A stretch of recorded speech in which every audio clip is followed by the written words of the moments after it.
अस्सलाम वालेकुम viewers, welcome to my channel. और आज मैं आपके साथ शेयर कर रही हूँ बहुत ही मज़ेदार और हम सबका पसंदीदा देसी स्टाइल में गोभी गोश्त। और मेरा तो बहुत पसंदीदा है, तो आप लोग का भी होगा। अगर आप देख लेंगे एक बार और ट्राई करेंगे तो फिर उसके बाद आप इसको पसंद तो आपकी बन जाएगी लाजमी। तो रेसिपी बहुत आसान है, तो रेसिपी स्टार्ट करते हैं। सबसे पहले यहाँ पे देखें, क्विक रेसिपी मैंने बनाई है। यहाँ पे एक मीडियम साइज़ की प्याज ली, उसको स्लाइस कट किया। तेल आधा कप मैंने शामिल करा और इसमें शामिल कर दी प्याज और इसको अच्छे से हमने ब्राउन करनी है, प्यारी वाली ब्राउन, ठीक है, गोल्डन ब्राउन। उसके बाद अब जब आप इसको ब्राउन कर लेंगे तो मेरे पास यहाँ पे मटन है। तकरीबन आप लोग जितना चाहे ले लें, हाफ़ के जी ले लें, जितना भी ले लें। मैंने हाफ़ के जी का मसाला आपको बता रही हूँ।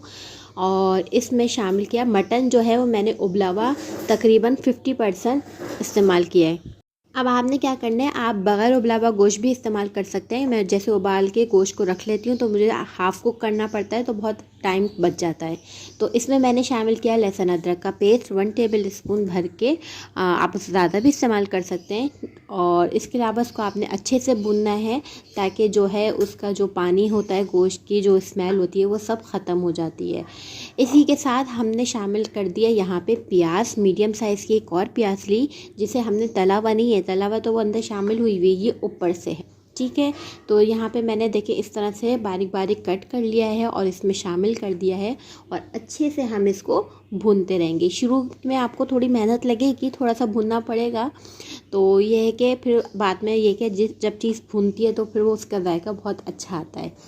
अब यहाँ पे देखिए सारी प्याज वगैरह सब भून गई। पानी डाल के, थोड़ा सा पानी डाल के मैंने इसको भून लिया। इसमें मसाले मैंने जो शामिल किए हैं, नमक है 1 टेबल स्पून, ये अपने हिसाब से रख सकते हैं। हल्दी है 1 टीस्पून, लाल मिर्च पाउडर है 1 टेबल स्पून और धनिया पाउडर है 1 टेबल स्पून भर के। तो ये हमने मसाले शामिल किए, बहुत बेसिक मसाले हैं, हर घर में होते हैं। इसमें आपने थोड़ा सा पानी शामिल करके ये इसको भूनना शुरू करना है, कि कहीं ऐसा ना हो जो आपने मसाले डाले हैं वो सारे नीचे लग जाएं। अब आपने उसको उस वक्त तक अच्छे से भूनना है, पानी थोड़ा थोड़ा पानी डाल के, कि ये इस तरह की शक्ल आ जाए, कि तेल ऊपर आ जाए और जो है वो मसाले जो हैं हमारे अच्छे से पक जाएं और गोश्त में हो जाए। अब यहाँ देखें, अभी गोश्त जो है वो देखें, मैं आपको दिखाना चाह रही हूँ कि ये गला हुआ नहीं है, ठीक है। तो इसको अभी हमें गलाना है। तो अब यहाँ पे मैं इस स्टेज पे इसमें पानी शामिल करूँगी। तकरीबन आप 1 गिलास ले लें या 2 कप के करीब, ठीक। इसमें मैंने पानी शामिल करना है जिसमें हमारा गोश्त गल जाए। आप कुकर में बना रहे हो तो आप अपने हिसाब से रखिएगा। यहाँ पानी शामिल करके मैंने इसे पकने के लिए कवर करके छोड़ दूँगी, तकरीबन इतना कि ये 80% पूरा कंप्लीट कुक हो जाए अच्छे से। अब यहाँ पे देख लें, मैंने इसको कवर करके पकाया और ये तकरीबन कुक हो चुका है गोश्त। थोड़ी सी हल्की सी कसर है, वो हमारी बात में पूरी हो जाएगी। और ये यहाँ पे इसमें अभी पानी भी बचा हुआ है और मैं यहाँ आपको दिखा भी सकती हूँ कि ये कितना ज़बरदस्त सा तकरीबन गोश्त टेंडर हो चुका है। ये देखें, ये सिर्फ 10 मिनट के अंदर, क्योंकि ये हाफ डन गोश्त था। तो बस यहाँ पे इतना पानी बचा है। अब यहाँ पे गोभी आपने लेनी है। गोभी के जो फूल होते हैं उसके नीचे छोटी छोटी डंडियाँ लगी हुई होती हैं, तो वो मैं अमूमन तोड़ के इस तरह इसमें शामिल कर देती हूँ। ये ऑप्शनल है, करना चाहें तो करें, वरना स्किप भी कर सकते हैं। तो क्योंकि इस टाइम आप डालेंगी तो ये थोड़ी सॉफ्ट हो जाएगी, गल जाएगी। वरना आप जब गोभी डालेंगे तो उस टाइम ये पक के वो नहीं होती है, हल नहीं हो जाती है, ठीक है। इसके अलावा यहाँ पे मेरे पास एक लार्ज किस्म का टमाटर है। ये भी फ्रोज़न है, यानी फ्रीज़ हुआ हुआ है। और इसको बस आपने निकाला, इसको कट करा बारीक बारीक और इस वक्त इसमें शामिल कर दिया। इसको आप अच्छे से मिक्स कर लें और इसको फिर थोड़ी देर के लिए पकने दें, क्योंकि टमाटर भी पानी छोड़ेगा और इसमें और मज़े से अच्छी सी ग्रेवी तैयार हो जाएगी।